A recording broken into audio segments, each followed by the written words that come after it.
இன்னைக்கு இன்றைய சந்திப்பு அப்படிங்கிறது அதிமுக பாஜக கூட்டணி பேச்சுவார்த்தைக்கான தொடக்கம். இன்னும் விரைவில் ஒரு 10 நாட்களுக்குள் அதற்கான அறிவிப்பும் வெளியாகும்னு நம்ப தகுந்த வட்டார செய்திகள் வெளிவருது. அண்ணே, ஜெர்னலிஸ்ட் நண்பர் அண்ணனுடைய அறிவை நான் இங்க பரிசோதிக்கல. ஆனா நான் கட்சியின் சார்பாக அதிகாரப்பூர்வமாக ஒரு விஷயத்தை நான் சொல்லணும் அப்படின்னா அந்த நேரத்துல நான் சொல்றேங்கன்னா, இன்னைக்கு நான் எந்த ஒரு சந்திப்பையும் எதையும் முடிச்சு போட்டு ஒரு கணக்கு போட்டு நான் சொல்ல மாட்டேன். அதிகாரப்பூர்வமாக உள்துறை அமைச்சரை யாரு வேண்டுமானாலும் சந்திக்கலாம். ஒரு மாநிலத்தினுடைய எதிர்கட்சி தலைவர் நேரம் கேட்கிறாங்க, சட்டம் ஒழுங்கை பத்தி பேசணும், நேரம் கொடுப்பாங்க, பேசலாம். அரசியல் கணக்கு எதுவும் இல்லை, எங்களுடைய நோக்கம் அது இல்ல. பாரதிய ஜனதா கட்சி தமிழகத்துல சிறப்பாக தேசிய ஜனநாயக கூட்டணி வளர்ந்து கொண்டு வருகிறது. எல்லோருடைய நோக்கமும் திராவிட முன்னேற்ற கழகம் ஆட்சியிலிருந்து அகற்றப்பட வேண்டும் என்று எல்லாரும் விரும்புறோம். அது ஒற்றை கோட்டுல நம்ம தேசிய ஜனநாயக கூட்டணியுடைய தலைவர்கள் நீங்க பாத்தீங்க, எல்லோரும் ஒரே மேடையில் இன்னைக்கு இருக்கிறாங்க.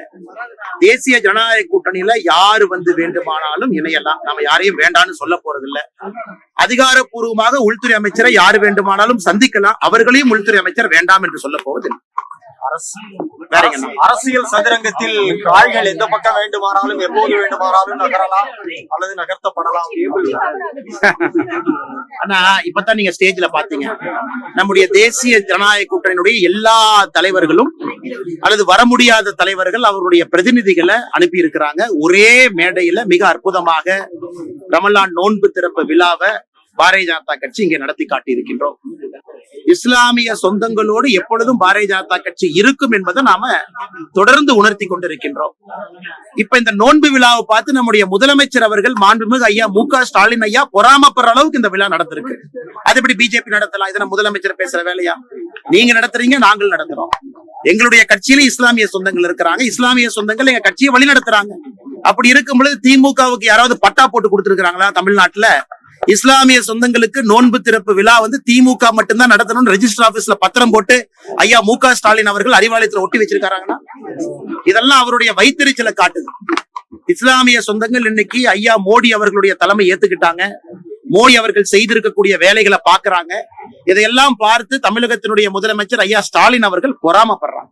இப்போ நாங்க பேட்டி கேட்கும் போது கூட திரு டிடிவி தினகரன், திரு ஓபிஎஸ் 2 பேருமே என்ன சொன்னாங்க அப்படின்னா, அதிமுகவினுடைய அனைத்து அணிகளும் ஒன்றாக இணைய வேண்டுமா அப்படின்னு எல்லோருடைய விருப்பம் அதானே அப்படின்னு தான் சொல்றாங்க. ஆனா இன்னைக்கு பாருங்க, மேடையில நம்ம அண்ணன் டிடிவி அவர்கள், அண்ணன் ஓபிஎஸ் அவர்கள்லாம் நம்மோடு இணைஞ்சு பயணிக்கிறாங்க.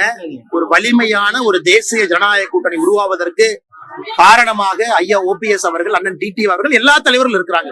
நீங்க குறிப்பிட்ட 2 பேரை கேட்டனால தலைவர்கள் பேரை சொல்றாங்க. அதனால வருகின்ற காலத்துல திராவிட முன்னேற்ற கழகத்தை வீழ்த்த வேண்டும், அது கண்டிப்பா வீழ்த்தப்படும். அதற்கு தமிழக மக்கள் என்ன நினைக்கிறாங்க? ஒரு அணியாக திரண்டுவாங்க, ஒரு அணியாக நாங்கள் திரண்டு நிற்கின்றோம், நாங்கள் யாருக்கும் எதிரி இல்லை. அதனாலதான் ஏற்கனவே சொல்லியிருக்காங்கன்னா, தேசிய ஜனநாயக கூட்டணியில எந்த ஒரு கட்சியும் எந்த ஒரு தலைவரும் தாராளமா வரலாம், திமுகவை வீழ்த்த வேண்டும் என்று நினைத்தால். இந்த தேர்தல் களம் எப்படி இருக்கும்னு நினைக்கிறீங்க? ஆனா ஏற்கனவே சொன்னது போலீங்கன்னா, தமிழக அரசியல் வரலாற்றுல ஒரு மிக வித்தியாசமான தேர்தல் களம்.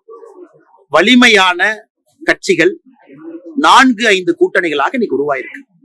திமுக தலைமையிலான கூட்டணி, அதிமுக தலைமையிலான கூட்டணி, பாஜக தலைமையிலான தேசிய ஜனநாயக கூட்டணி, அண்ணன் சீமான் அவர்கள், அண்ணன் விஜய் அவர்கள். இன்னைக்கு 5 முனை போட்டி. இந்தியால எங்கேயுமே 5 முனை போட்டியை நம்ம யாரும் பார்த்தது கிடையாது. எல்லாரும் வலிமையானவங்க தான். அண்ணன் சீமான் அவர்களும் அவருடைய வாக்கு வந்தியை தொடர்ந்து காட்டிட்டு இருக்காங்க. அது இடைத்தேர்தலாக இருந்தாலும் சரி, பாராளுமன்ற தேர்தலாக இருந்தாலும் சரி, சீமான் அண்ணன் தயாரா இருக்கிறாங்க. அதே போல அண்ணன் விஜய் அவர்கள் புதிதா வந்திருக்கிறாங்க. அவர்களும் நாங்களும் இன்னைக்கு பெருசா இருக்கிறோம் அப்படின்னு தொடர்ந்து பேசுறாங்க. 5 முனை போட்டி தமிழகத்துக்கு நல்லதா? எனக்கு தெரியாது. பத்திரிகை நண்பர்கள், பொதுமக்கள் நீங்க சொல்லணும். 5 முனை 3 முனையாக மாற வாய்ப்பு இருக்கா? எனக்கு தெரியாதுங்கண்ணா. அடுத்த 8 மாத காலத்துல இந்த 5 முனை எப்படி போகுது நம்ம பாப்போம். இது போன்ற முக்கிய நிகழ்வுகள், அரசியல் தகவல்களை ஆழமாக மாறுபட்ட கோணத்திலும் அறிந்து கொள்ள மறக்காமல் உங்கள் TNS24 டிஜிட்டல் பக்கத்தை பின்பற்றிக் கொள்ளவும்.